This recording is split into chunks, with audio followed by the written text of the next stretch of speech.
Hey everybody, welcome back to Caroline's Closet. It is time for a pallet project update, a little overdue. It has now been slightly over, it is June 7th, Friday, June 7th. It's been right over 6 weeks since I first received the first two pallets, and it has been right under 3 weeks since I received my last set of 3 pallets. So first off, I am going to show you my star, my winning item from all of my pallet items so far. My favorite and by far the seemingly most popular and overall the best investment from the pallets. So here you go. Here you have it, guys. The very last SodaStream source from my first 2 pallets. I had 17 of them total in good selling condition with boxes, or at least reasonable selling condition, and then 2 no boxes, no nothing. I listed one of those on eBay and Mercari. I think I haven't listed the other one yet because they're basically the same thing.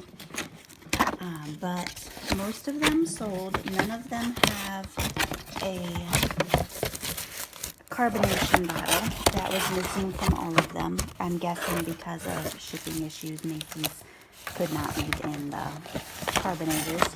They all had their soda mix samples, but they are all way past expiration, and some of the soda mix samples had gotten wet or something and leaked out all over the boxes and the box machines. And then most of them, I think I only found 2 that didn't have it inside this box here. There is a compartment that keeps the SodaStream special bottle. So for the most part, they all sold in good, like new open box condition.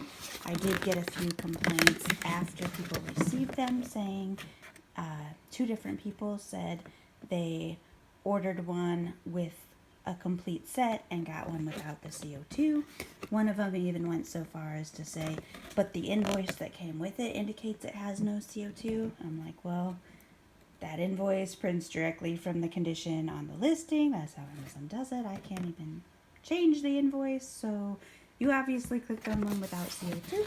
None of the ones that I had CO2 in them.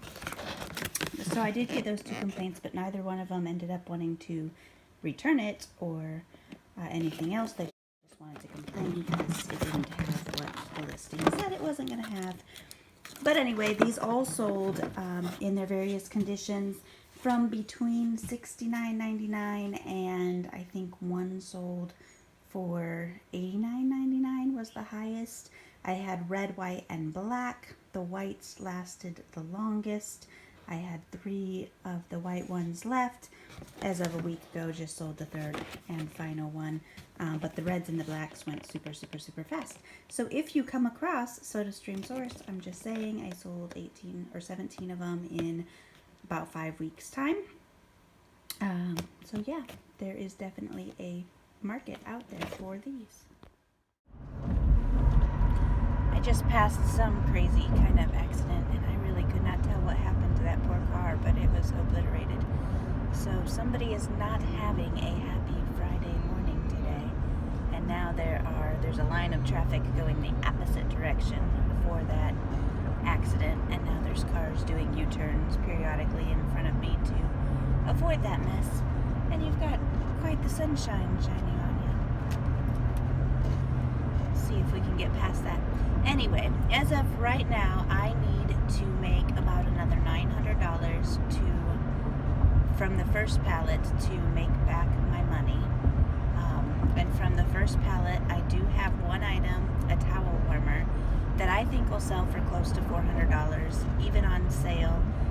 If I have to mark it way down, I'm pretty sure I'll get at least $200 back in my pocket from that one. But I'm not even going to try to put it on sale or mark the price down or anything until fall, because it's like 85, 90 degrees now and only going to get hotter for the next few months, at least in my area, and I just can't fathom somebody getting out of the shower when it's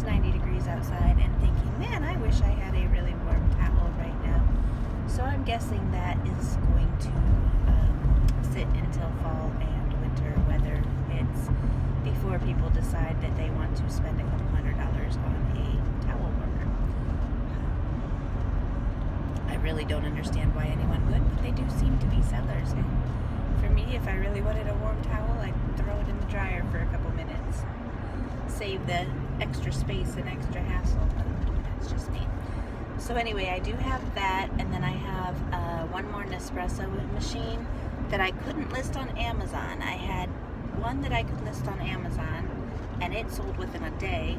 I had a couple Nespresso milk frother things that I could list on Amazon. I do have one of those left, but they sold really fast. This particular model, for whatever reason, it was categorized differently or something, and it would not let me list it. So I put it on eBay and Mercari, and I've had a couple watchers, couple likers, but no, it hasn't sold yet. And I did have to sell it a little less than what they were going for on Amazon, so that's disappointing, but I will still end up with over $100 back in my pocket. I'm guessing after my next price drop it'll sell. And then from those first pallets, I still have, I think there's only one other thing left from those pallets. Last I looked, that was over $100 that I'll net. And then I do have several around $50 items left from that pallet. And then I have all of the junk stuff, the binoculars, the flasks. I've only sold one of the pairs of binoculars so far. I haven't sold any of those acrylic picture frames, acrylic cake stands. Some of them are getting watchers and likers and interests on all three sites. I can't really tell on Amazon. I have no idea what people are looking at there, but I haven't sold any yet. So though the money's definitely there, there's definitely enough that I know for a fact I will make my money back, and that doesn't include any of those long tail novelty items that I'll probably sit on forever. But yeah, I'm hoping within the next month or so I will have fully gotten my money back from the first pallet and be in profit mode there. The second set of pallets, I have a confession to make. I have been super lazy.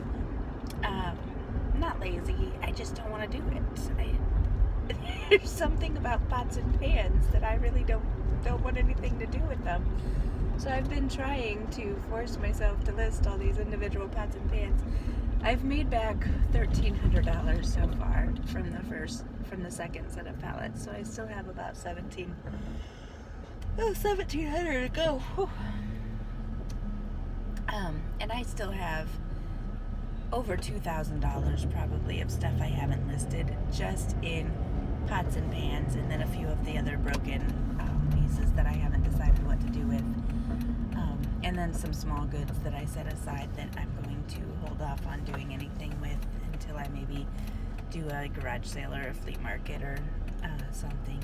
Stuff that just didn't seem to be worthy of listing online.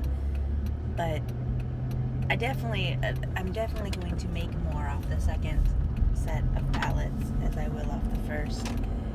It's just a matter of me wanting to deal with pots and pans, and I just really can't bring myself to do it. I don't know. I have a bad enough attention span as it is when it comes to sitting and listing and listing and listing.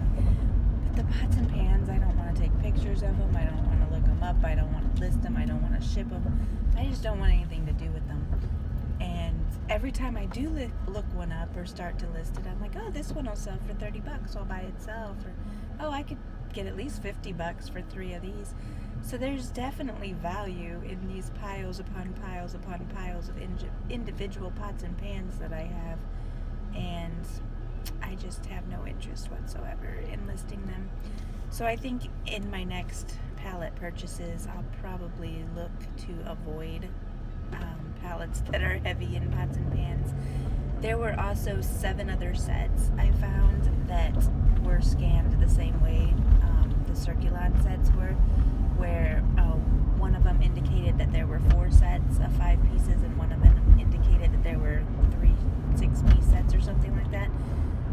And it was actually just 4 of the one set of 5 pieces and 3 of one set of 6 pieces. So I did get screwed out of 7 other sets of pots and pans, which is another reason that I will try to avoid pots and pans, because I don't trust that they're counted properly when it shows multiples of them at this point. But and they were all lower dollar ones. The ones that I had complained about first and the ones I noticed right away were $299 sets. These were like $59.99 sets, and I think one of them was $69.99. So it wasn't, and my cost wasn't as high, so I'm still going to make money overall. I'm not going to send in another complaint at this point, because that would be awful of me. And I already used my complaint time for this pallet, so I'm not going to do it. But there is still money to be made on this set of pallet, a lot of money, and I just need to get this stuff listed. I'm not going to order any more pallets until A, I have everything listed and out of the way, and hopefully B, have sold most of the big stuff so that I have room, because there's only so much room in my eBay house. And yes, I have an entire house just for eBay, but it's still a small house and it's pretty full right now. So I do need to get most of this stuff out the door before I order more pallets. I am thinking by the end of July, maybe mid-August at the latest, I should have more pallets on the way. But that being said, I do have a case of Maybelline assorted new overstock makeup coming. I had selected clothing. I wanted, there was 75 pieces of high-end women's shelf pull clothing, everyday wear, and I think it was like mixed seasons or something. After I ordered that, they were out of it, and then they offered me, they had a juniors box, but it was more expensive. It was 100 pieces for one, and the price per piece was more. I think, maybe, I could be wrong on that. It was 100 pieces instead of 75, which made it more for sure. But I didn't want that because junior sizing doesn't sell well for me, and I'm not sure if it was like just junior styles, juniors trends, or junior sizes, because that does make a difference. And the listing for it indicated like Lucky Brand is one of the brands, so trendier, younger, youthful brands, I guess. But it all matters to me is the size. If I get cute stuff but it's sized in junior size 7, I can't sell it for anything. I cannot sell junior sizes, and I don't know. I might try the juniors box eventually, because it could just be that it's the brands that are associated more with younger adults and not necessarily juniors sizing. Plus, the typical juniors brands tend to sell cheaper and resell cheaper than adult grown-up brands, I guess, because they're not expected to be wearing them as long, or young kids just don't have the money to spend on their fashion, so they're a little cheaper and they often are not as well made. That's just my experience with, in general, junior sizing, junior brands. So I didn't want the juniors lot. I might try it in the future just to see. It's very possible that it's just the brands that are causing it to be juniors. So, and then the other option that they were restocking was a women's fall winter lot, and I did say I would take that one, but I thought it would be restocked last week and shipped out. I don't mind getting off-season stuff, and a lot of it I would still list, like jeans. Jeans I'll list all year. Lightweight sweaters or hoodies and things like that I'll list all year. And anything heavier, then yeah, I can just set it aside and list in the fall. So that was my next choice, but they didn't get them restocked very fast, so I just said I would take the Maybelline lot. So that's coming next week. I will show it off when I get it, and I will give you an update in a couple more weeks on the palette progress, and hopefully by then I can say that I have listed 100% of my pots and pans. So if anybody needs any pots and pans, you know where to find me. If you need any binoculars, I think I know somebody that could probably hook you up with those. So yeah, give me a thumbs up. Say hi down below in the comments. Subscribe if you haven't yet. And I will be back next week to show off the assorted case pack of Maybelline cosmetics. And yeah. Bye, guys.